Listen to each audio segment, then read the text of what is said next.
Hello मेरे प्यारे दोस्तों, उम्मीद है आप बहुत ही अच्छे होंगे। तो चलिए आज हम इस वीडियो में कुछ यूनिक करने वाले हैं। फिजिक्स सेकंड का जो चैप्टर नंबर है आपका लाइट, उसी का एक मोस्ट इंपोर्टेंट टॉपिक लिया है। उसी टॉपिक को आज हम मिलकर सब निपटारा करने वाले हैं। तो चलिए बोर्ड पर सबसे पहले देख लेते हैं कौन सा टॉपिक है, फिर उसको हम मिलकर करेंगे। तो आई होप आपको दिख भी रहा होगा कि संयुक्त सूक्ष्मदर्शी की आवर्धन क्षमता। देखिए एग्जाम के पॉइंट से देखा जाए तो मोस्ट इंपोर्टेंट है। लगभग 5 से 6 नंबर तक का ये क्वेश्चन न्यूमेरिकल आता ही आता है। तो आई होप आप समझ रहे होंगे कि इसकी इंपोर्टेंट कितनी है।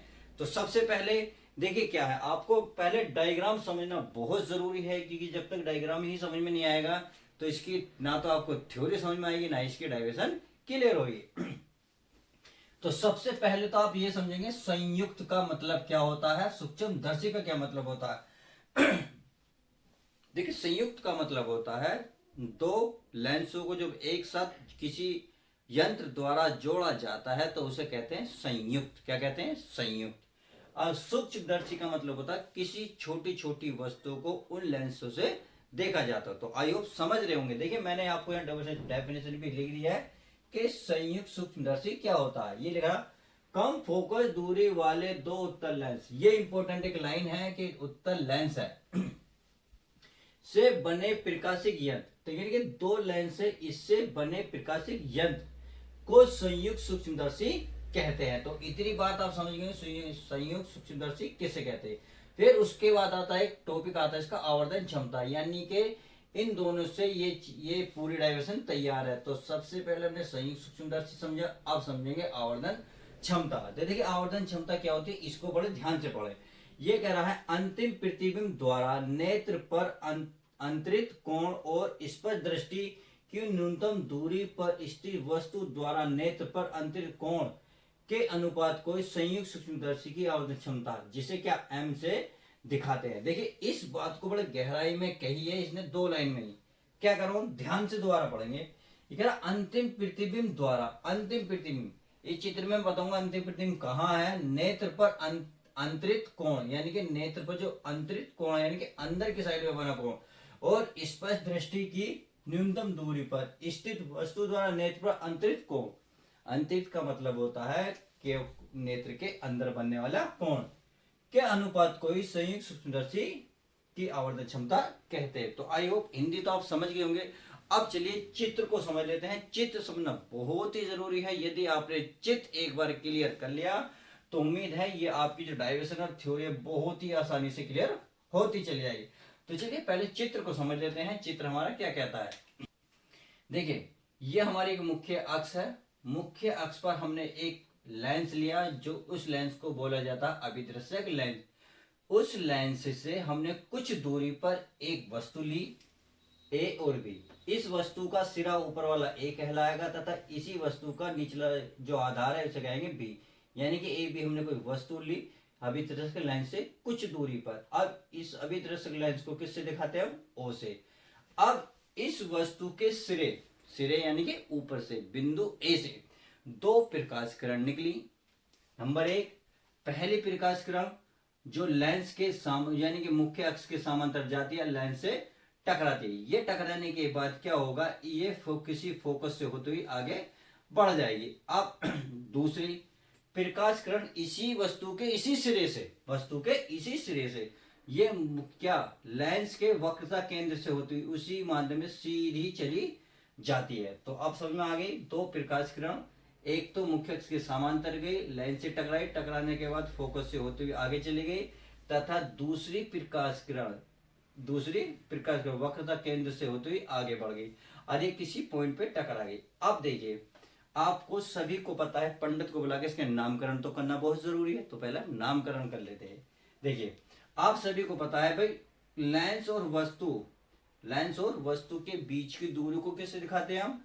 यू से। अब कौन सा लेंस है? यू ओ, तो इसलिए लिखेंगे यू ओ। इतनी बात समझ में आ गई। तथा इसी वस्तु के जो लेंस से टकराई, जो मुख्य अक्ष के समांतर प्रकाश किरण गई, यह मुख्य लेंस से टकराई, टकराने के बाद कहाँ गई? आगे बढ़ गई।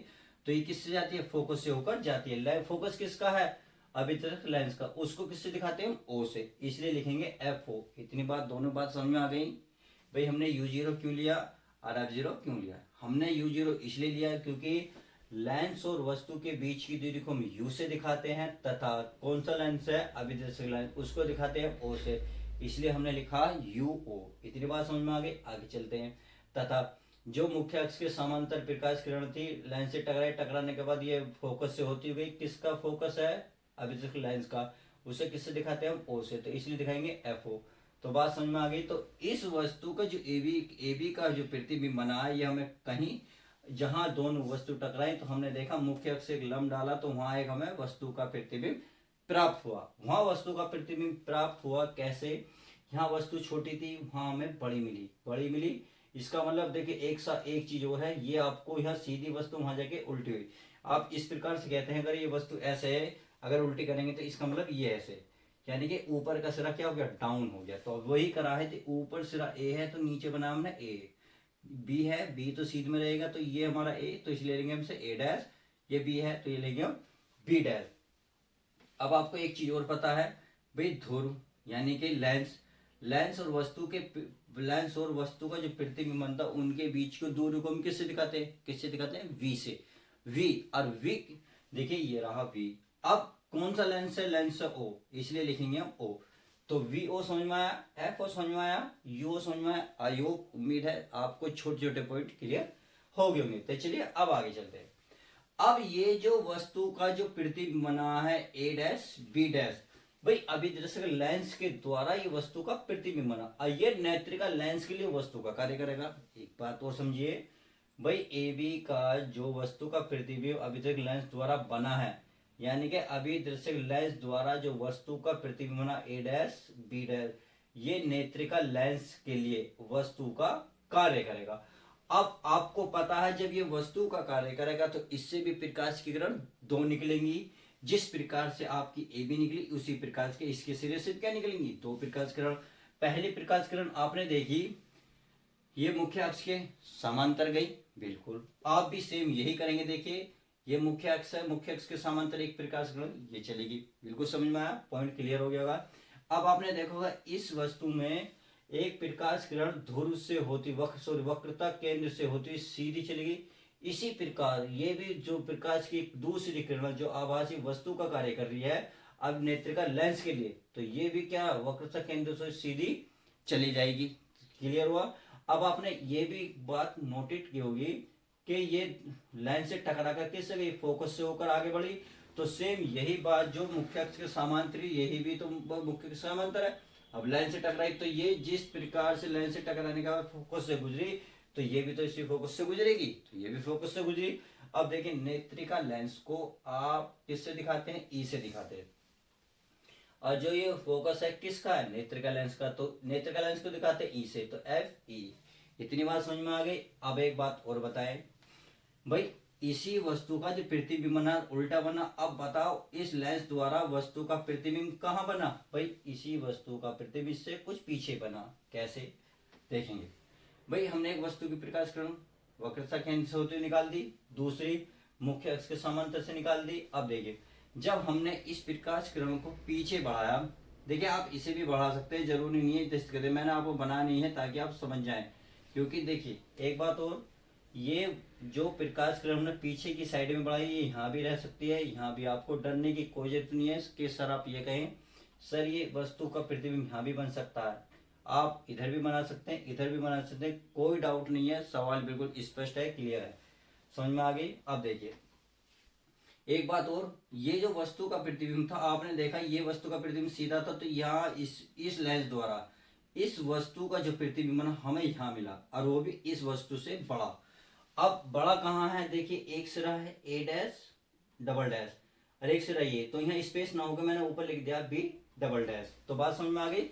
क्योंकि वस्तु देखिए सीधी है तो वस्तु का जो प्रतिबिंब नेत्रिका लेंस द्वारा मिला है ये हमें इस तरीके मिला है, तो यहाँ भी हो सकता था, यहाँ भी हो सकता था, बट इससे बड़ा ही बनेगा, इस बात का ध्यान रखना। यहाँ A डैश था तो मैंने यहाँ डबल डैश लगाया, यहाँ B डैश था तो यहाँ क्या लगाया? B double dash. अब ये बात तो समझ में आ गई। अब देखिए फिर वही बात, पंडित को बुलाइए, नामकरण कीजिएगा। अब इसी लेंस के, भाई ये लेंस है और ये वस्तु है, तो आपको मैंने अभी बताया था लेंस और वस्तु के बीच की दूरी को किससे दिखाते हैं आप, यू से। किससे, यू से। तो हमने यही देखा वस्तु ये रही, लेंस ये रहा, तो वस्तु को कहेंगे यू से। अब नेत्र का लेंस को किससे दिखाते हैं, ई से, यानी कि नेत्र का लेंस के लिए वस्तु कहाँ है, यू, तो यू ई बनेगी। समझ में आ गई।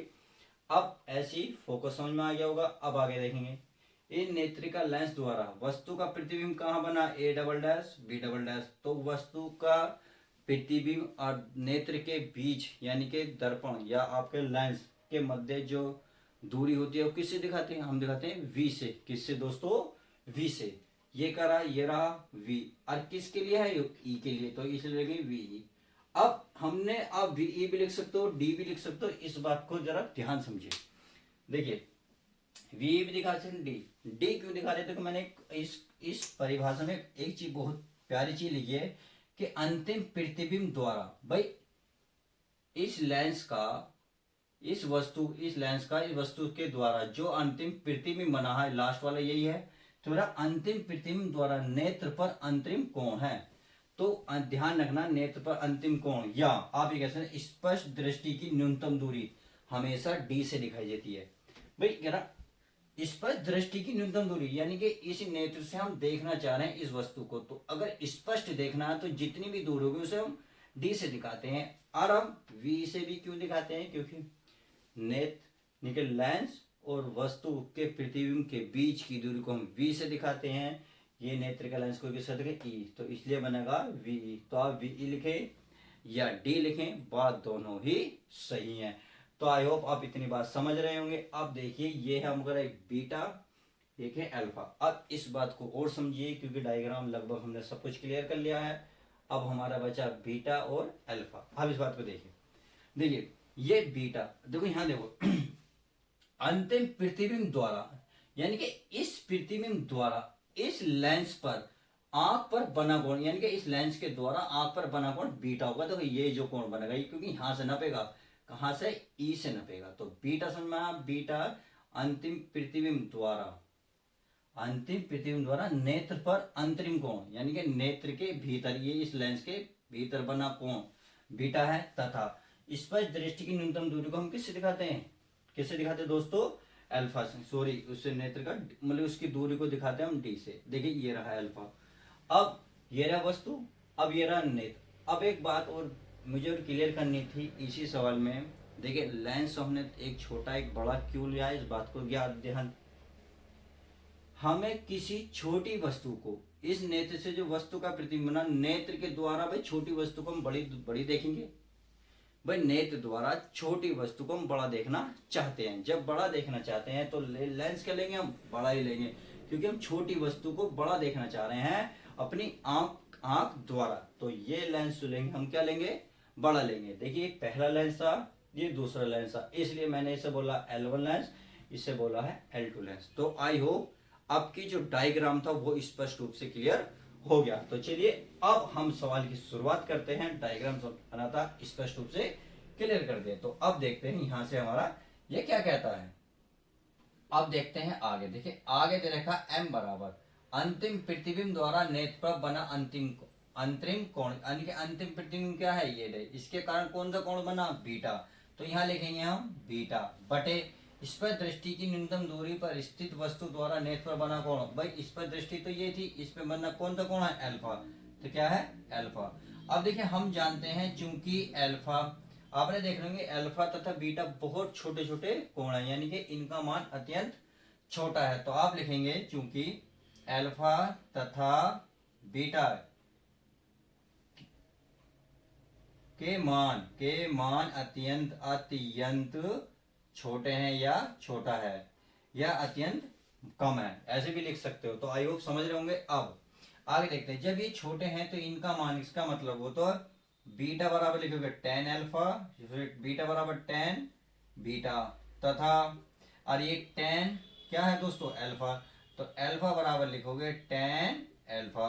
अब tan बीटा बराबर tan बीटा बराबर tan बीटा, अल्फा बराबर tan अल्फा, तो tan बीटा tan अल्फा की वैल्यू इस चित्र से निकाल लेते हैं। देखिए tan अल्फा क्या है, पहले बीटा है तो बीटा ही निकाल लेते हैं। tan बीटा क्या होता, tan का फॉर्मूला पता है आपको, लंब बटे कितना होता है, आधार, tan लंब बटे आधार। अब इसी में देखिए ये रहा बीटा, तो अल्फा का मतलब है कि ये वाला त्रिभुज, जो छोटा वाला त्रिभुज, अगर मैं बाहर निकालना चाहूँ तो इस तरीके से निकलेगा, पहले ये लाइन, फिर ये गई, और ये ऊपर वाली है सीधी, तो सीधी लाइन, और ये है क्रॉस, तो क्रॉस मैंने ये मार दी, समझ में आ गई। तो इसका मतलब ये लाइन जो खड़ी है कौन सी है, ए डैश, और ये बी डैश, और ये क्या है, ई, तो ये मतलब समझ में आ गया। और अल्फा कहाँ बना हुआ है, इस तरीके, सॉरी बीटा बना हुआ है। अब बीटा के सामने ध्यान रखें जहां भी कोण होगा लंब होगी, कौन सी होगी, लंब, और आधार ये सीधी भुजा, तो ये बन गई आधार। तो हमें यही तो चाहिए, तो लंब, लंब है ये वाली, सो कौन सी भुजा बन गई, ए डैश बी डैश बटे आधार, आधार बन गई ई बी डैश, यानी कि ई बी डैश, मिल गया। अब दोस्तों हमें क्या चाहिए, टेन अल्फा। टेन अल्फा कैसे निकालेंगे, फिर वही बात, बिल्कुल सेम वही, टेन अल्फा बराबर लंब बटे आधार ही होता।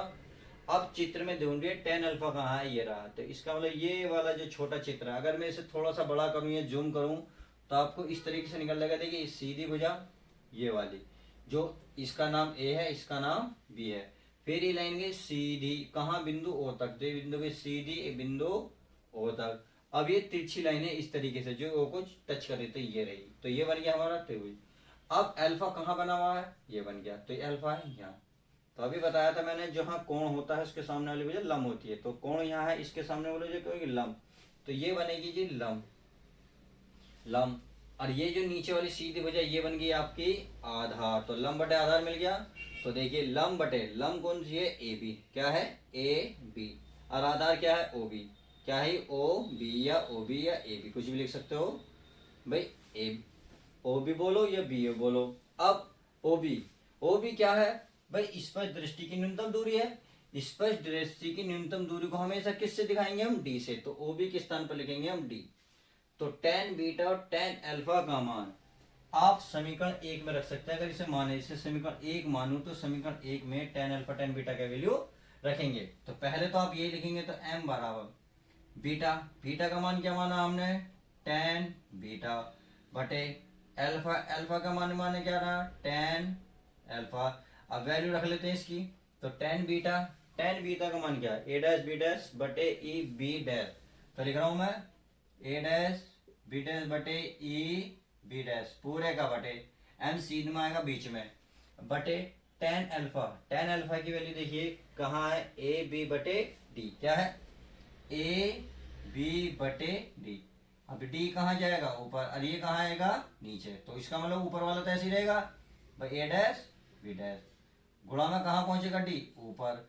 अब ये तो नीचे वाला तो ऐसे ही रहेगा ए बी, अब ये कहाँ जाएगा दोस्तों, नीचे, ए बी डैश। अब यहां से थोड़ा सा आगे चित्र को देखना पड़ेगा समरूप त्रिभुज से, कौन सा त्रिभुज है, त्रिभुज बता देता हूं मैं, जहां जहां आपका एंगल बना हुआ। देखिए एक तो त्रिभुज ये रहा, और इसके समरूप एक त्रिभुज ये रहा, तो इसका मतलब ये हुआ समरूप त्रिभुज कौन कौन से, ए बी ओ, क्योंकि ये वाला जो अभी त्रिभुज निकाला देखो, ये वाला बड़ा वाला, तथा अब ये वाला त्रिभुज ए डैश बी डैश ओ। अब इसको मैं यहां लिख देता हूं, कौन कौन सा समरूप त्रिभुज बोले मैंने, ए बी ओ, तो यहां लिख सकता हूं समरूप त्रिभुज, कौन कौन सा, ए बी ओ, भाई ए बी ओ, तथा एक कौन सा त्रिभुज है, ए डैश, मतलब ए डैश बी डैश ओ, ये वाला जो छोटा त्रिभुज है दिख रहा ना, ए डैश बी डैश ओ। तो आप कैसे भी लिख सकते हो भाई, इसे आप ऐसे लिखो, त्रिभुज ए डैश ओ बी डैश में। आपने देखा समरूप त्रिभुज की क्या पहचान होती है, समरूप त्रिभुज की ये पहचान होती है कि समरूप त्रिभुज के संगत भुजाओं का जो अनुपात होता है आपस में बराबर होता है। तो हमारे सामने दो त्रिभुज हैं, यदि मैं आपको यहाँ थोड़ा सा डायग्राम निकाल के दिखाऊं तो आपको समझ में आ जाएगा। देखिए यदि मैं इस त्रिभुज को निकालू बाहर, ये छोटे वाले त्रिभुज की दिख रहा ना इस तरीके से, और ये भुजा सीधी यहाँ तक मिलाई, तो यहाँ ए का बी डैश। अब ये भुजा कहाँ है, नीचे, तो ये रही नीचे, इसके नीचे क्या है, ए डैश। अब आप देख रहे ये ए से लेके ए डैश तक ये वाली जो किरण रेखा इसे मिला रही, तो हम भी मिला लेते हैं थोड़ी देर के लिए, ताकि देखिए मैं इसलिए बना रहा हूं ताकि आपको अगर इसमें नहीं समझ में आ रहा तो यहाँ समझ में आ जाएगा। अब आगे देखते हैं, ये ए है और नीचे क्या है बी, मिल गए। यहाँ क्या हमारा अल्फा बना हुआ है। चलिए इसका तो कोई मतलब ही नहीं है फिलहाल, तो मैं बता रहा हूँ। अब बिंदु क्या है यहाँ भाई, यहाँ हमारा ओ। तो मैंने कहा संगत भुजाओं का जो अनुपात होता है आपस में बराबर होता है। संगत भुजा क्या होती है, यदि ये भुजा खड़ी है तो खड़ी भुजा ढूंढो दूसरे त्रिभुज में। भाई एक त्रिभुज तो ये हो गया ए बी ओ, ये हो गया ना, और दूसरा त्रिभुज क्या, ए डैश ओ बी, ये वाला जो त्रिभुज है।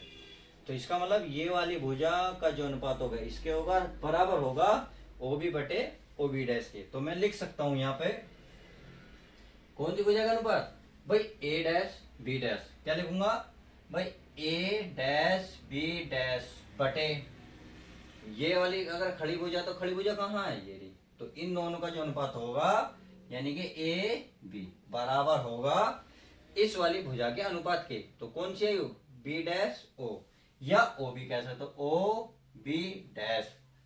भाई ये वाली भुजा का अनुपात इस भुजा के अनुपात के बराबर होगा, यानी कि ओ बी। क्या लिखोगे, ओ बी। तो अब आप इसे बात देखिए समीकरण सेकंड में, ए डैश बी डैश बटे ए बी लिखा हुआ, तो ए डैश बी डैश बटे ए बी, तो इसके स्थान पर मैं क्या लिख सकता हूँ, ओ बी डैश बटे ओ बी लिख सकता हूँ या नहीं लिख सकता हूँ, बिल्कुल लिख सकता हूँ, क्योंकि ये दोनों आपस में क्या है, क्योंकि ये समरूप त्रिभुज है। तो इसका मतलब समीकरण सेकंड में ओ बी डैश बटे ओ बी लिख सकता हूं। तो मैं यहां एक चीज लिखना चाह रहा हूं, तो यहां लिख सकता हूं समीकरण सेकंड से, आप लिख सकते हैं सेकंड से। तो m बराबर तो है ही, तो चलिए m बराबर तो है ही हमारा a डैश बी डैश ए बटे ए बी के स्थान पर, इनके स्थान पर क्या लिख सकता हूं मैं, ये लिख सकता हूं ओ बी। क्या लिख सकता हूं दोस्तों, ओ बी बटे ओ बी। भाई ओ बी डैश बटे ओ बी, अब इतने के स्थान पर लिखा केवल, और गुणा डी बटे क्या लिखा हुआ, डी बटे E B dash, E B dash. अब यहां से चलेंगे चिन्ह परिपाटी के नियम से। पहले अब इसमें वैल्यू रख लेते हैं। अब आप देखिए ओ और बी डैश कहां है, ओ और बी डैश के बीच की दूरी किससे दिखाई थी हमने, v0 से। किससे, v0 से। तो इसका मतलब m बराबर इसके स्थान पर लिख सकता हूं मैं v0 बटे ये क्या है, OB। अब देखिए o और b कहाँ है, ये रहा o और ये रहा b। इन दोनों के बीच की दूरी को किससे दिखाया हमने, u से। किससे मेरे दोस्तों, u। और o क्यों लिया है, क्योंकि लेंस किसे, o, लेंस के लिए है न वस्तु की दूरी, तो u, कौन से लेंस के लिए, o, तो इसलिए o लिया है। अब गुणा d तो हमारा उपस्थित है बटे ए बी डैश, तो ए और बी डैश ढूंढिए, ए और B dash, A B dash के बीच की दूरी को किससे दिखाया हमने, यू ई। किससे, यू ई। अब ये तो बात हो गई हमारे इसके अकॉर्डिंग। अब एक चिन्ह परिपाटी नियम भी होता है जो बहुत जरूरी है इसमें लगना। तो देख लेते हैं चिन्ह परिपाटी क्या कहता है। देखिए मैं यहाँ लिख रहा हूँ इधर साइड में, इसे मैं रफ कर देता हूँ ताकि आपके समझ में आ गया होगा। तो यहाँ लिख रहा हूँ चिन्ह परिपाटी से, चिन्ह परिपाटी से। तो एक बात बताइए, ओ बी डैश, भाई ओ और बी डैश के बीच की दूरी क्या है, यू। क्या है, ओ बी डैश के बीच की दूरी है v0। अब आप बताइए पॉजिटिव होगा नेगेटिव होगा। भाई आपको पता है यदि लेंस के इधर साइड में दूरी ली जाएगी तो वो क्या ली जाएगी, पॉजिटिव ले जाएगी। क्या ली जाएगी, पॉजिटिव, यानी कि प्लस। तो इसका मतलब प्लस लगाएंगे इसके आगे। आगे आगे देखिए जो जो इसमें दे रखा वही लगाएंगे, ओ बी, ओ और बी, यानी कि ओ बी, ओ और बी, ओ बी के बीच की दूरी कितनी है, u0। क्या, u0। अब ध्यान रखना हमेशा एक चीज मैं और कॉमन बता देता हूं इसमें, ध्यान रखना जब भी लाइन से वस्तु रखी होगी तो हमेशा कौन से, उल्टे हाथ पे होगी, और वो हमेशा नेगेटिव ही होगी। क्या होगी, नेगेटिव होगी। तो इस बात का ध्यान रखना। तो इसका मतलब लाइन से आपके उल्टे हाथ पर वस्तु रखी हुई है और ये हमेशा क्या होगी, नेगेटिव होगी। चाहे आप इस वाले वस्तु, इस वस्तु की बात करें, चाहे आप इसकी करें। तो हम देख रहे हैं u0 क्या ले जाएगा, माइनस। आ गया, आगे चलते हैं। बट डी तो डी, अब देखिए डी कहाँ है, डी ये रहा। अब ये भी देखिए लाइन से किधर साइड में है, लाइन से उल्टी साइड में, लेफ्ट हैंड साइड में। तो इसका मतलब जब भी लेफ्ट हैंड साइड, लेंस के लेफ्ट हैंड साइड में चलोगे तो जो भी ली जाएगी आपको माइनस ली जाएगी। अब लेंस की जो दूरी है कौन सी है, डी, तो डी को क्या लोगे, माइनस में लोगे। क्या लोगे दोस्तों, डी को लोगे माइनस में। आगे ए बी डैश, भाई ए बी डैश के बीच की दूरी कितनी है यू, क्या है यू, और तो यू भी क्या ले जाएगी माइनस की। अब हमने क्यों लिखी भी माइनस की, क्योंकि मैंने बताया ना लेंस के जब भी वस्तु आपकी उल्टी साइड में रखी जाएगी उसे हम माइनस की ही लेंगे।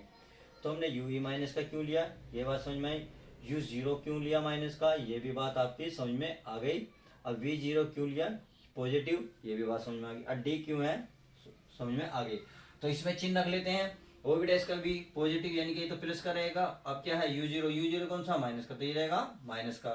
डी डी रहेगा माइनस का। यू ई कितना रहेगा माइनस का। तो इसका मतलब ये दोनों माइनस के होंगे, ये अकेला माइनस का। तो एम बराबर लिखेंगे वी जीरो बटे माइनस का यू जीरो गुणा, तो माइनस से माइनस कट गए, इसका मतलब दोनों चिन्ह खत्म, क्या बचेगा डी बटे यू ई, क्या बचेगा यू ई। और यही हमारा फॉर्मूला है, यही हमारा फॉर्मूला है। अब इसे एक रूप में और लिखा जा सकता है, कैसे भाई, मैं इसे ऐसे लिख सकता हूँ, इसे तो मैं ऐसे लिखूंगा वी जीरो बटे माइनस का यू जीरो गुणा, मैं डी करके एक बटे यू लिख सकता हूँ नहीं लिख सकता हूँ, बिल्कुल लिख सकता हूँ। तो एक फॉर्मूला हमारा ये बन जाता है। अब इसमें कंडीशन दोस्तों दो बन जाती है, कंडीशन नंबर दो बन जाती है। तो आई होप इतना तो आप समझ गए। अब चलिए कंडीशन देख लेते हैं। तो इसको मैं रफ कर देता हूं, यदि आपको स्क्रीनशॉट लेना है तो आप आराम से स्क्रीनशॉट ले सकते हैं।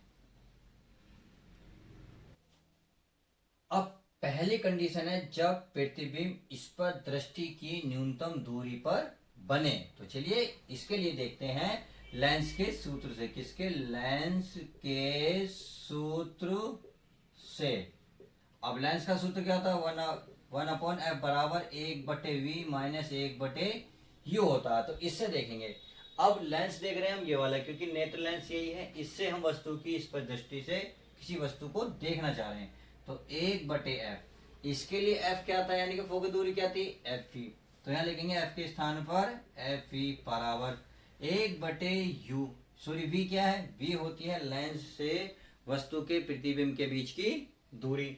अब हमारे इसमें क्या है भाई, इसमें लेंस ये रहा और वस्तु के प्रतिबिंब के बीच की दूरी क्या है, ये क्या वी या डी, क्या है डी, डी लेंगे। अभी बताया था चिन्ह परिपाटी के नियम से क्या होता है माइनस का, तो ये हुआ माइनस। अब ये माइनस पहले एक बटे यू, यू क्या होता है, यू होता है लेंस और वस्तु के बीच की दूरी। अब देखिए लेंस ये रहा, वस्तु ये रही, ये वस्तु ये दो है के बीच की दूरी क्या यू ई। आज चिन्ह परिपाटी में भी बताया था जब भी लेंस के बाईं ओर वस्तु रखी होगी तो हमेशा क्या लेंगे माइनस की लेंगे। तो इसका मतलब इसको किस में लेंगे माइनस का यू ई में लेंगे।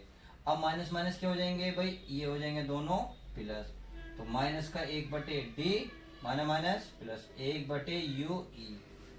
अब ये माइनस का है, इस माइनस को इधर लेकर आओ, तो माइनस वाली चीज क्या हो जाएगी प्लस हो जाएगी, यानी कि एक बटे एफ ई प्लस एक बटे डी हो जाएगा, बराबर क्या बचा एक बटे यू ई।